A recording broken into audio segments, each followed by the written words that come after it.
let's go. We're done here. So let's begin with the game aspect of Vanderbilt and Alabama. Tom, what stands out? I mean, it's kind of like what you said. It's not just that Vanderbilt beat Alabama, but typically, if somebody tells you before the week starts, okay, Vandy's going to beat Alabama, you're going to think, oh man, what kind of stupid crap happened in this game for that to happen? Like, how many turnovers did Alabama have? How many times did they shoot themselves in the face? But they led wire to wire, and they put up 40 on them. Like, this wasn't just some sort of like silly upset. They beat them. It was very impressive what they did. Like, offensively, we've talked about it. Like, they Jalen Milroe had the great game against Georgia for the most part, had all the Heisman hype this week, and I don't think he was the best quarterback on the field today. I think that was Diego Pavia. He threw for 252 yards, 2 touchdowns. He rushed for 56, and more than anything, like defensively, Alabama was so concerned with Pavia in the run game that it was opening up lanes for everybody else. And even though Vandy only averaged 3.1 yards per carry, like, goddamn, I got something in my eye. But It even was though effective enough. yeah, like they were still able to move the chains. Like the success rate, I didn't look it up, but it was probably higher than the yards per carry was. So just overall, a very solid performance by them. Like they did not look like they were outclassed in any way. Like and we talked about it early in the year when they beat Virginia Tech. It looked like there was a different caliber of athlete on the roster than there had been in previous years. And that had been the case every week, but still, I didn't think they were to the point where I felt like they would look that good against Alabama. And they looked very good against Alabama. Tom, do you recall like the opener last year when Illinois played Kansas? Yes. And how few coverage concepts it felt like Illinois was comfortable playing, and how Kansas very early in the ball game said, "Oh shit, we know their checks and their adjustments with our like how they react to our motion early in the series is going to dictate how we play later in the series." Mm-hmm. Pavia had 4 incompletions tonight. Count them, 4. That's a guy that knows who's going to be open and is confident on where he's going to go with the ball. 4 incompletions like that. That's crazy when you have Vanderbilt's athletes who have gotten a lot better under GM Barton Simmons, we will say. Mm-hmm. But they're still like everybody on Bama's defense is like a 4 or 5 star, and you out scheme the crap out of them. You had a really savvy quarterback who's tough as nails, and it just felt like Vanderbilt was confident in what look they were going to get every single play, or damn near. Like, this wasn't a ton of just Pavia run around, make something happen magic. There were a couple of those, but a lot of this was just, hey, I'm operating the offense. Like that's what it reminded me of. Is like you and I were texting last year, I recall, because like Illinois had a brand new secondary, just as Bama does. It was like, oh, Leipold and Colton Nicky, they got these guys. That's how Beck was today, I thought, for Vanderbilt. I mean, you're 12 of 18 on third down. Yeah. You ran 60% of your plays in Alabama territory. You won the turnover battle, but it wasn't like you scored off turnovers and had like, a bunch of defensive scores. I mean, even the turnovers you got resulted in drives where they had to still go 40 or 50 yards. So that was not fluky. Like, this was a deserved, earned win. Like Tom was saying, that was awesome. For the Alabama side, how do you recalibrate a group that obviously has, like, maybe we could put results aside. Like, obviously their offensive ceiling is tremendous. They just, somebody in the tailgate said earlier, hey, congrats to Ryan Williams, the youngest person to lose to Vanderbilt. I haven't fact-checked that. That's pretty good, man. Has a 17-year-old ever lost to Vanderbilt? I don't know. We should probably be talking about that more. But we'd been looking at the defensive issues or the ways that they could get picked apart. But I mean, this wasn't even just secondary. I mean, this was the inability to get stops when you should be able to get stops. And like the coaching staff and Pavia and working within the system, so many of those third down conversions were Pavia on the move, throwing to an open guy on the move who had separation.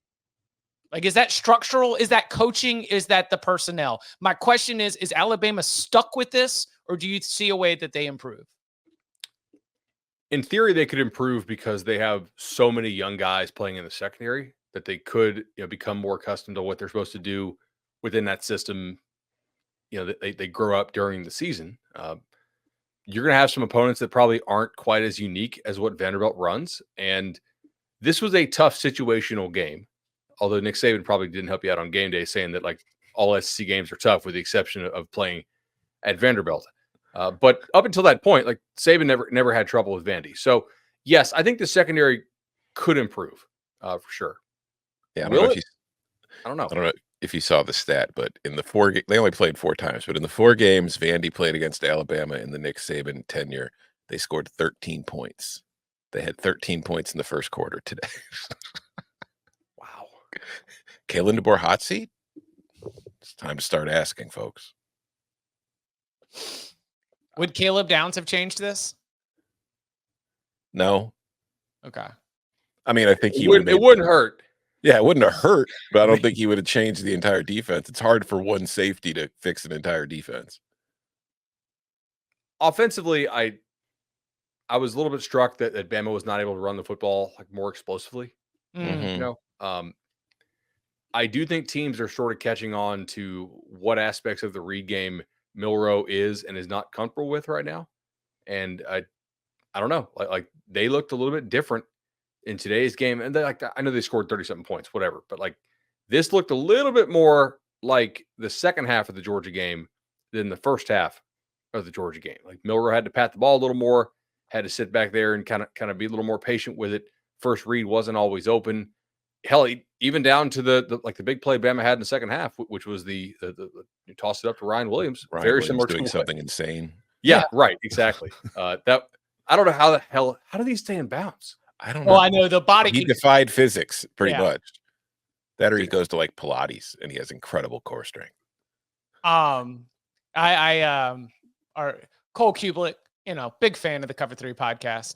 I loved having him on the call for this moment, for this game. Do you know why? Why? Because he talked to Ryan Williams' high school coach? No. Jordan Rodgers was calling. Last year, he was stuck doing Conference USA games for ESPN. So he's had Pavia like probably 4 or 5 times. It's great. He was giving us the tracking data from the Alabama strength coach. I mean, I love listening Cole talk about football, like even like not just all, like just in general. So it was fun to have him there. But he was giving us all the rundown on like the athletic freakiness that Ryan Williams has, and being able to put some data behind it is pretty impressive stuff along the way. He looked freaky. Mm-hmm. Bama did not look today that much bigger, stronger, faster than Vanderbilt did. Mm-mm. They look very similar. Now, I think defensively, that is partially the hesitation caused by this Vandy offense. Right. I think Clark Lee deserves credit for bringing it, like for biting the bullet and saying, hey, like we're not going to just see just because we're Vanderbilt, but we do kind of got to do something a little bit different. In the offseason, we called it that special prep. Like you need to be able to steal one in conference play. If you're Vandy, you want to hope to get a bowl. And like you steal one because people don't take you seriously in prep. And it's not just something you can like catch up to during the game by trying a little bit harder. Like you lose this game if you're Bama on Tuesday and Wednesday and Thursday because you didn't study your iPad. I'm not saying they didn't, but like in theory, this is kind of how you get one. And I didn't think they were going to get it over Alabama, but they did. Also, they cashed those over 0.5 conference win total tickets. So, and part of it too, like I talked about this when we were on HQ at halftime, Chip. Like the game, you can game script Alabama out if you get ahead of them early, because then they've got to rely on Jalen Milroe to come back and beat you with his arm, and that is not something that they are very comfortable and capable doing, except when Ryan Williams makes maybe alien plays. I mean, is he human? I don't know, but it was just like Alabama's offense for a lot of it in the second half became trying to run. Vandy did a great job of stopping it, and then just chucking deep balls and praying for the best. So one last oh my God. Kansas is about to choke it away again. And Cal just took an 11-point lead. They did. Yeah. I mean, this day ain't ended. Big play after big play. Yeah. They tush pushed on 4th and 1 from their own like 30, 33, and then Ott went 66 yards. I love Jaden Ott turning around looking over his shoulder because he's like, I'm fast, but I know these guys are really fast. So I need to make sure. All right. Again, probably something that I would rather explore with some thought, maybe some text and phone calls, but whatever. Well, let's get reckless. It's a big Saturday. So Alabama's defensive staff has 3 or 4 different coaches who have been a head coach before. And I remember I just had this thing rattling around in my head. We got a lot of co-coordinators. We got a lot of individuals that are used to their voice being the biggest voice in the room. How you think this is going to go for Alabama? I think is a challenge for Kalen DeBoer in terms of, talking to people around the Washington program last year in the playoff. Everyone talked about his management style glowingly. This guy does a great job of leading his staff and empowering his staff. Buddy, it has whatever you earned has been given back in terms of the Georgia win, and then you have this loss.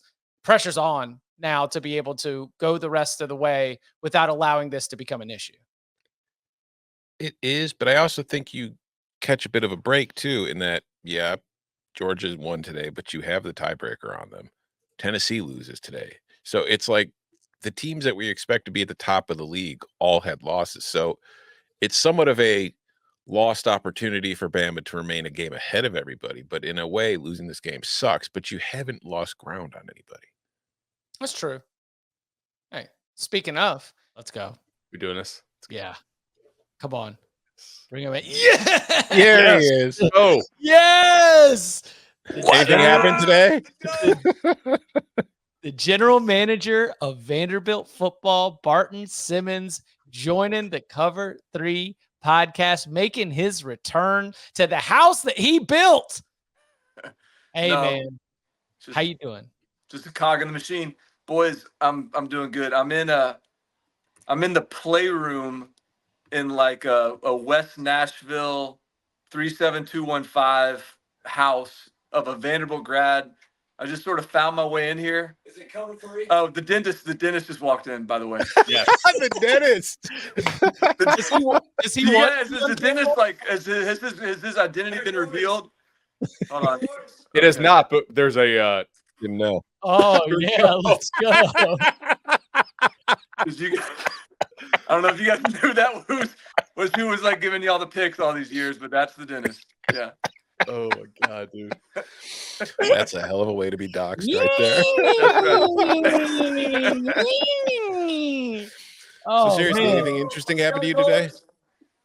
All right. So congratulations. Let's talk. Take us through take us through your experience of the game. Okay. Well, my experience of the game listen. Okay. Oh yeah. All right. Okay. All right. Thanks, Doc. All right. Listen. Okay. We got all kinds of problems coming into here. All right. Listen. Here's the thing. We felt like going into that game we were going to win. That's awesome. And I know that no one else in America did, but the stuff that people were. CJ Taylor made a comment and Diego made a comment, and that was all real. This is the first time since I've been here we were playing a team like that we believed that we were going to win. Not that we had to convince people to believe, but that team believed they were going to win. And so so that was cool. That was cool to see it manifest that way. I think after that first drive, I felt like we were going to win. I mean, like I said, I knew I felt like we were going to win before, but after that first drive, I was like, okay, this game, we got an opportunity to do this the way we want to do it. And honestly, guys, man, that was we kind of all the way through. Oh yeah, wire to wire. That's what we were talking about. Kind of kicked their ass. And blowing them off the ball too. I mean, you said it, not me.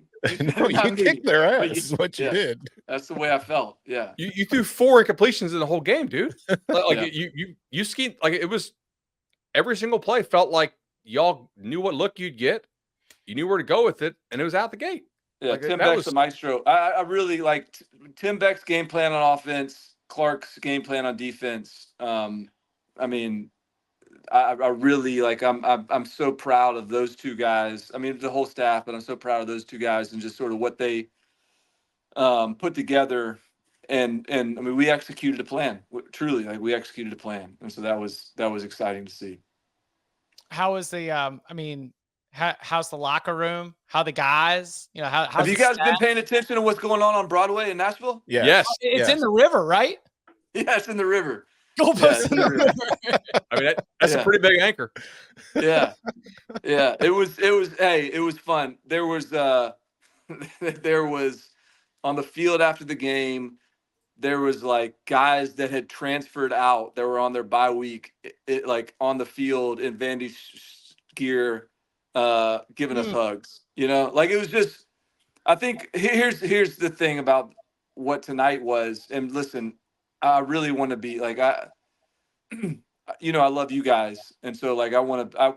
It's like when we won, like I kind of wanted to celebrate with you guys, but also at the same time, like this is not an arrival, and like we got Kentucky next week, and but like beating the number one team in the country, Pretty cool. and like the pain and the shit that we've like been through to get to that point, and like it's a big deal, man. You know, like there's been some hard nights and some hard days, and like that was a big day for us today, and we're gonna enjoy it, and then we're gonna go and get focused on Kentucky. But that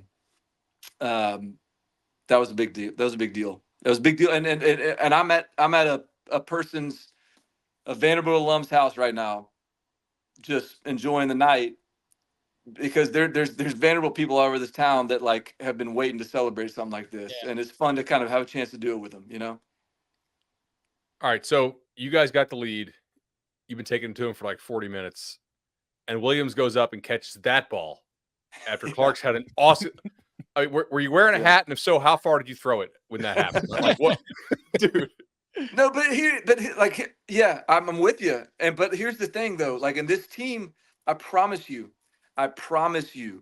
like whether it was Missouri, like I knew we were going to beat Missouri. We didn't, but we were going to beat Missouri.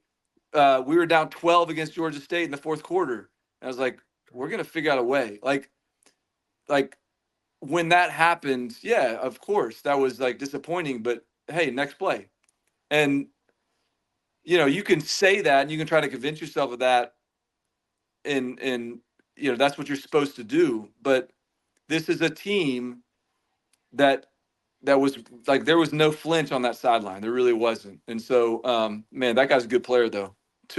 That guy's a good. It's I kind mean, of okay. that How play come you was didn't, like how come you that's didn't a- recruit him? Like, that is a what thing of were you beauty, doing? man. Like it really is. But no, we were ready. Like we were ready to line back up and go play the next snap. And listen, here's what, because I know y'all have a lot of games to get to, and I don't want to like bogard the whole show. Not Hey, Nelson you know I love Monday, it. it's fine. Go right away. You know I love you guys. We love you But too. here's the thing. Here's what's like Vanderbilt football is not what I'm proud about tonight is when people think about Vanderbilt football, they probably think about like